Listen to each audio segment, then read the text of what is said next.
10वीं कक्षा का वह वर्ष ही जलद का भाग 2 बाकी था। अब उसका हम अध्ययन करेंगे। चौपाई पहले है कि दादुर धूनी चहु दिशा सुहाई, वेद पढ़ही जनु बटु समुदाय। यहाँ पर कवि कहते हैं, यहाँ पर कवि तुलसीदास जी लिखते हैं कि अब ये वर्षा पूरी तरह से रुक चुकी है। सभी तरफ छोटे छोटे तालाबों में या फिर जो छोटे छोटे गड्ढे हैं ज़मीन पर, तो उनमें भी पानी भर चुका है पूरी तरह से। और उनमें जो उनमें से आवाज़ आ रही है और वह है दादुर की। दादुर मतलब मेंढक, मेंढकों की आवाज़ आ रही है। उनकी जो धुनी है वह धुनी चहु दिशाओं में एक सुहावनी लग रही है सबको। उनकी आवाज़, इन मेंढकों की टराव टराव वाली आवाज़। अब ये इस आवाज़ को सुनकर ये जो हमारे राम जो है तो समझते हैं कि यह आवाज़ उन्हें इस प्रकार, इस भांति उसका वर्णन करते हैं कि वे कहते हैं जिस प्रकार कोई छात्र, कोई विद्यार्थी, कोई शिक्षार्थी किसी वेद का पाठ करते समय या फिर पठन करते समय उनके एक एक पंक्ति का जैसे रट रट कर उन पंक्तियों को बोलते हैं, उसी प्रकार इनकी आवाज़ लग रही है इन मेंढकों की। अब इसका जो वर्णन है ये तुलसीदास जी ऐसा लिखते हैं कि श्री राम ऐसा समझ रहे हैं। और श्री राम फिर आगे तुलसीदास आगे लिखते हैं कि नव पल्लव भय विपट अनेका। विपट का मतलब होता है वृक्ष। वृक्षों को नए नए पल्लव आने लगे। पल्लव का मतलब होता है पर्ण। पल्लव का मतलब होता है कोम्पल, छोटे छोटे जो कोम्पल को हम मराठी में कोम्ब कहते हैं। कोम्ब, छोटे छोटे कोम्ब, और उसको पत्तियां आने लगती हैं। तो ये वृक्ष नए नए पत्तियां धारण करने लगी है और सुंदर ऐसे दिखाई दे रही है।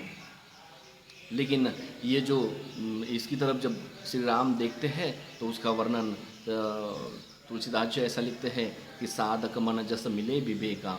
और ये इस भांति दिखाई दे रही है श्री राम को कि जिस प्रकार कोई साधना करने वाला व्यक्ति, उसकी साधना जब अंत में सफल हो जाती है और यश के रूप में उसको उसे कोई फल प्राप्त होता है या फिर फल के रूप में उसे जो प्राप्त होता है वह है ज्ञान। तो वह ज्ञान जिस प्रकार यह ज्ञान उस साधक को मिलता है, तो यही हाँ श्री राम को उन पेड़ों में दिखाई दे रहा है कि पेड़ जो नए नए पत्तियां धारण कर रही है या फिर सामने वाले भागों पर उसको छोटे छोटे कोंपल आने लगे हैं।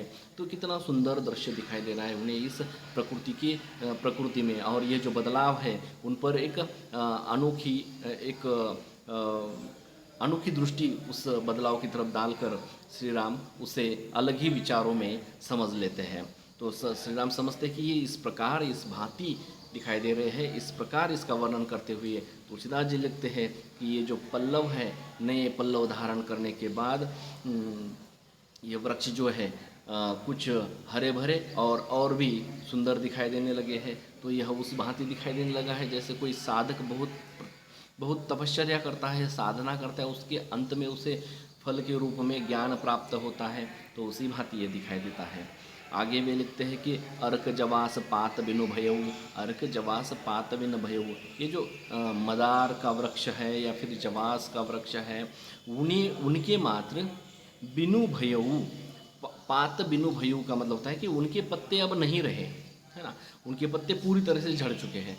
ये मदार का वृक्ष या फिर जवास का वृक्ष, इनके पत्ते झड़ने के कारण ये उस प्रकार दिखाई दे रहे हैं जैसे कि बिना पत्तों वाला पेड़ कैसे केवल ऐसे उसकी जो टहनियाँ होती है, टहनियाँ ही दिखाई देने लगती है लेकिन पत्ते नहीं है उसे, तो अलग सा ही।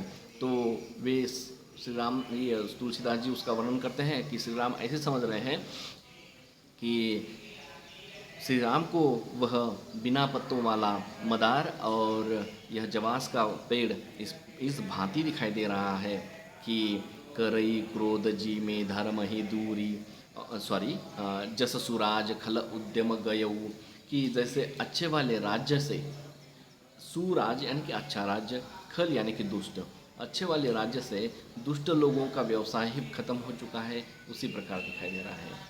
एक अच्छे वाले राज्य से दुष्ट व्यक्तियों का व्यवसाय खत्म होना, उसका मतलब है कि जैसे कि दुष्ट व्यक्ति होते हैं, राज्य में चोरी करते हैं, डकैती करते हैं, तो उनका यह व्यवसाय, उनका यह उद्यम का मतलब वही व्यवसाय, उनका यह उद्यम अब छूट चुका है। वे उन्होंने वह छोड़ दिया है। अब ये मात्र सच में सुराज्य ऐसा दिखाई देने लगा है, जैसे कि इन लोगों ने ऐसा व्यवसाय छोड़ने के बाद। तो उसी प्रकार ये पेड़ ऐसे दिखाई देने लगा है जैसे कि उसके जो बड़े बड़े पत्तियां हैं झड़ चुकी हैं, जो छोटे छोटे कुछ बाकी हैं वही दिखाई दे रहे हैं, और वृक्ष को ज़्यादा पत्ते नहीं हैं, कम पत्तों वाला वृक्ष जिस प्रकार दिखाई देता है उसका वर्णन यहाँ पे तुलसीदास ऐसा करते हैं। और आगे है, खोजत कतहु मिलई नहीं धूरी, खोजत कतहु मिलई नहीं धूरी, करई क्रोध जीमी धर्म ही दूरी। तो वे कहते हैं कि बहुत सारी बारिश होने के कारण इस ज़मीन पर जितनी भी धूल की परत थी या फिर धूल थी, वो धूल कहीं बहकर जा चुकी है, बह जा चुकी है, और जो भी कुछ बाकी थी तो वो कुछ कीचड़ के रूप में उस पानी में सम्मिलित होकर गड्ढे में जा चुकी है। अब मात्र इस धरती पर कोई भी धूल नहीं दिखाई दे रही है, जिधर राम देख रहे हैं उधर धूल की परत ही नहीं है। तो ये जो तुलसीदास है लिखते हैं कि खोजत कतहु मिलई नहीं धूरी, श्री राम खोजते हैं कि कहीं धूल है इस धरती पर, तो कहीं पर भी दिखाई नहीं दे रही है। तो यह मात्र इस भांति दिखाई देता है, तो उसका वर्णन तुलसीदास करते हैं, करई क्रोध जीमी धर्म ही दूरी। जो व्यक्ति बहुत क्रोध करता है या जिसके दिमाग में या मस्तिष्क में बहुत क्रोध उठता है, जो व्यक्ति बहुत क्रोधी होता है, उसके देखिए उसके सद्विचार, सद्गुण वाले विचार, यानी कि धर्म वाले विचार, उसे सद्गुण कहेंगे, तो ऐसे विचार दूर भाग जाते हैं उसके नज़दीक से, है ना, उसके पास नहीं रहते। तो क्रोध के कारण धर्म दूर चला जाता है, ऐसा यहाँ दिखाई दे रहा है। और वे कहते हैं जैसे कि अब यहाँ पर किसने क्रोध किया है कि वर्षा ने बहुत सारा क्रोध किया, जोर से वर्षा गिरी और उसने मात्र यहाँ पर की धूल वो सब गायब हो चुकी, उसके कारण अब ऐसा दिखाई दे रहा है वह। और अब ये जो है ये सृष्टि का वर्णन कर रहे हैं तुलसीदास जी। राम जी के मन को समझकर वे खुद अपने लेखन के माध्यम से उस सृष्टि का वर्णन कर रहे हैं। देखिए, शशि संपन्न सोह मही कैसी, शशि संपन्न सोह मही कैसी। शशि संपन्न लहराती हुई खेती की जो धान से संपन्न ऐसी खेती होती है, या फिर जिसमें बहुत सारे बड़े बड़े वो जो छोटे छोटे शुरुआत में कोपल आने लगते हैं धान को, और वो बड़े होने के बाद ठीक ऐसे हवा के कारण लहराने लगते हैं और वो खेती बहुत ही सुंदर दिखाई देती है। तो देखिए, शशि संपन्न सोह मही कैसी। अब जहाँ देखते हैं राम तहाँ उन्हें खेती में सभी तरफ लगाए गए अलग अलग फसलें ही नज़र आती हैं, और वो फसलें इतने लंबे लंबे हो चुके हैं कि जिसके कारण वो हवा के कारण अब ये ऐसे लहराने लगे हैं, और सभी तरफ यह जो मही है, यह जो पृथ्वी है, बहुत सुंदर और हरी भरी दिखाई दे रही है। तो इसका वर्णन अब तुलसीदास लिखते हैं, उपकारी के संपत्ति जैसी, कि कोई उपकार करने वाला व्यक्ति होता है तो उसकी किस प्रकार प्रसिद्धि होती है, तो वैसे ही यहाँ पर पृथ्वी की प्रसिद्धि हो रही है, इस जमीन की प्रसिद्धि का मतलब कि हर एक व्यक्ति इस दृश्य पर मोहित हो चुका है, उसे हम प्रसिद्धि कहेंगे। हर एक व्यक्ति उस दृश्य पर मोहित हो चुका है, उस प्राकृतिक वातावरण की सुंदरता पर मोहित हो चुका है। तो ये जिस प्रकार कोई उपकार करने वाला व्यक्ति होता है, गरीबों पर उपकार करने वाला, या जो जिन्हें आवश्यकता होती है, जो बहुत ही गरजूमंद ऐसे व्यक्ति होते हैं, उन्हें मदद करने वाले जो व्यक्ति हैं, उन मदद करने वाले व्यक्ति की तरफ बाकी के लोगों की आंखें या फिर नज़रें लगा रहती है, और जिसके कारण वह व्यक्ति अपने आप प्रसिद्ध होने लगता है, या फिर हर व्यक्ति उसे चाहने लगता है, उसे कहते हैं। तो यहाँ पर भी धरती को हर एक व्यक्ति चाहने लगा है, इतना सुंदर दिखाई दे रहा है यह नज़ारा। नीसी तम घन खद्योत बिराजा। अब यहाँ पर वे लिखते हैं, नीसी का मतलब होता है रात्रि, तम का मतलब होता है अंधकार, खद्योत यानी कि वज्रगुण, अंधकार में नीसी तम खद्योत बिराजा, जनुदम भिन्न कर मीला समाजा। तो यहाँ पर रात्रि के अंधकार में वे जुगनू इधर उधर टिमक टिमक कर झूम रहे हैं। टिमकना मतलब उसके पीछे वाला जो लाइट होता है ना, वो प्रकाश ऐसे टिम टिम करना। तो रात्रि के अंधकार में वो जुगनू ऐसे घूम रहे हैं इधर उधर। तो श्री राम देखते हैं इस प्रकृति का नज़ारा रात्रि के समय के अंधकार में भी, कि कितने सारे जुगनू यहाँ पर घूम रहे हैं, और वह देखकर श्री राम या फिर श्री राम के मन में जो उसके बारे में विचार चालू है, तो उस विचार को भाप कर ये तुलसीदास यहाँ पर उसका वर्णन करते हैं कि श्री राम इस प्रकार समझ रहे हैं उस दृश्य को, कि जिस प्रकार जनु दम्भनी कर मिला समाजा, दम्भिन्न जनु दम्भिन्न कर मिला समाजा। इसका मतलब यह है कि जैसे जनु का मतलब जैसे कि ये जो चोर है, पाखंड है, रात को जिस प्रकार घूमते हैं समाज में, आपने देखा होगा कि रात के समय ही चोरियां होती है, रात के समय ही डकैतियाँ होती हैं वगैरह वगैरह, है ना।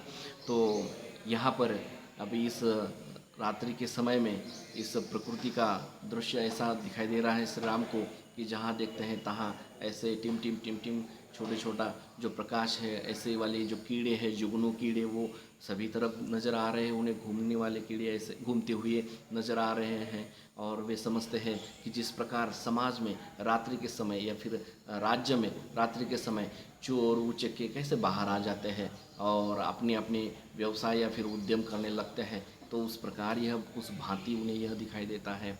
आगे वे लिखते हैं श्री तुलसीदास जी कि कृषि निरावहि चतुर किसाना, कृषि निरावहि चतुर किसाना,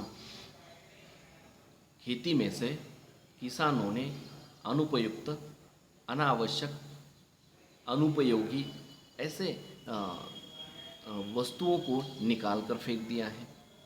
ऐसे जैसे कि घास होगा या कुछ और भी अनुपयुक्त, जो अपनी फसल छोड़कर जो भी अनुपयुक्त उसमें उग आता है, तो उसको निकाल कर फेंकना, तो उसे गोड़ाई कहते हैं। गोड़ाई करना मतलब मराठी में नींदना, है ना, नींदना। तो नींदते हैं कि नहीं ऐसे खुरपे से, तो खुरपी कहते हैं उसे। तो उसे खुरपी से गोड़ाई चालू थी। तो किसान लोग अब सुबह के समय श्री राम देखते हैं कि खेती में किसान लोग सुबह के समय गोड़ाई चालू है, उनकी गोड़ाई कर रहे हैं अपनी खेती की। गोड़ाई करना मतलब जो भी बेकार की कुछ चीज़ें उगाती हैं तो उन्हें उठाकर फेंक देना, फिर निकाल कर फेंक देना। तो ऐसा काम चालू है खेती में, और वह सभी लोग अपने अपने कामों में जुटे हैं खेती में। तो श्री राम उसकी तरफ देखते हैं, और तुलसीदास जी उसका वर्णन करते हैं कि उन्हें ये कैसा लग रहा है, कि जिस प्रकार जी में बूध तजही मोह मद माना, कि जो बुद्धिमान व्यक्ति होता है वह अपने मन का मद, मोह, इस प्रकार के जो षड रिपु होते हैं, अहंकार, ये जो अपने मन में है, तो जिस प्रकार व्यक्ति जैसे कि व्यक्ति जब ज्ञानी होता है, तो ज्ञान उसे प्राप्त होने के बाद अपने मन से मोह, अहंकार, माया आदि को त्याग देता है। वह क्रोध, इसको भी त्याग देता है। तो खेती में काम करने वाले वे किसान लोग, वो मजदूर लोग, वो वहाँ से कुछ अनुपयुक्त, अनावश्यक वस्तुओं को फेंक दे रहे हैं। वह ऐसा लग रहा है जैसे कोई अब ज्ञान प्राप्त होने के बाद, साधक को ज्ञान, पूरी तरह से ज्ञान प्राप्त होने के बाद वो अपने मन से क्रोध, अहंकार, मद, मोह आदि विकारों को जिस प्रकार झिड़कार देता है, अपने मन से निकाल देता है, उसी प्रकार उन्हें वह, उसी भांति उन्हें वह दिखाई दे रहा है। और आगे भी लिखते हैं तुलसीदास जी की, देखियत चक्रबाक खगनाही, देखियत चक्रबाक खगनाही। वो इधर उधर देखते हैं कि वो चक्रबाक नाम का खग कहीं दिखाई नहीं दे रहा है। अब तो वर्षा पूरी तरह से थम चुकी है, क्यों नहीं दिखाई दे रहा है? तो शायद वे उसका वो वर्णन कैसे करता है कि चक्रवाक पक्षी कहीं पर भी नहीं दिखाई दे रहा है, क्योंकि वह इस प्रकार दिखाई दे रहा है, उसका न दिखना उन्हें वे समझते हैं कि कलिही पाई जीमी धर्म पराई। जैसे कलयुग आने पर धर्म भाग जाता है, या फिर धर्म पराया हो जाता है, या फिर धर्म यहाँ पर नहीं रहता, धर्म टीकता नहीं, उसी प्रकार यह दिखाई दे रहा है ना।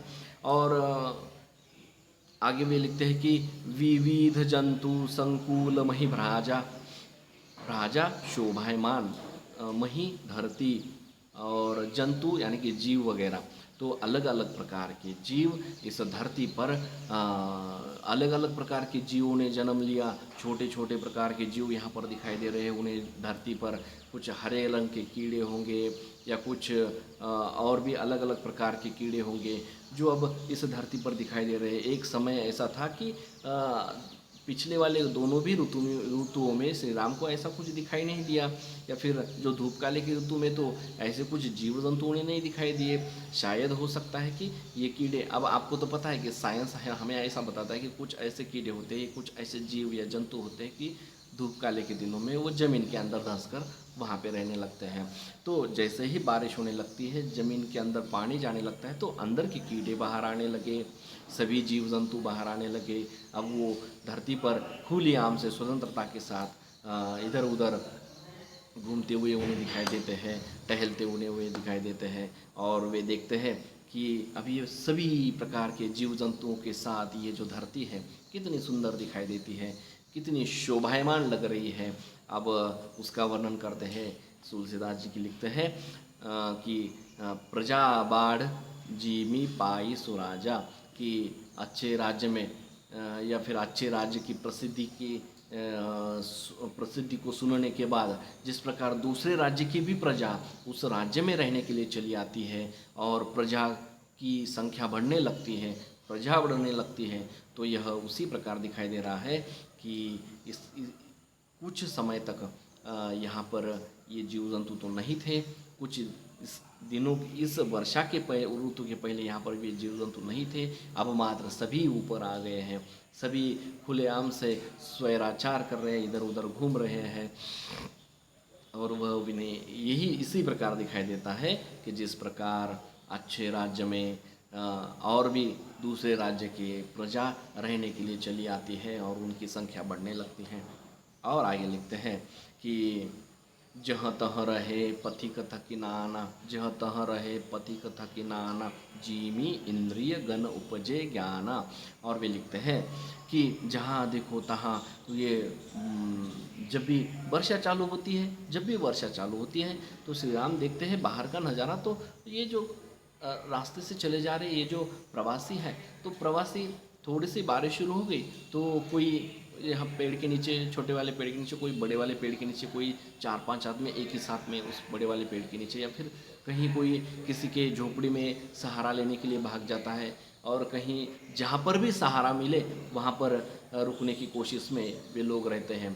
तो उन्हें ये जो प्रवासी, ये जो पथिक रास्ते से चले जाने वाले लोग, वो ऐसे दिखाई दे रहे हैं कि जैसे जीमी इंद्रिय गण उपजे ज्ञाना। अब इंद्रिय जिस प्रकार चंचल होते हैं आदमी के, जैसे कि नेत्र चंचल होते हैं, उन्हें क्या आवश्यकता होती है कि कोई सुंदर वस्तु को देखना, इतने चंचल होते हैं उन्हें, वे उस वस्तु को देखने के लिए लालायित होते हैं हमारी ये इंद्रिय।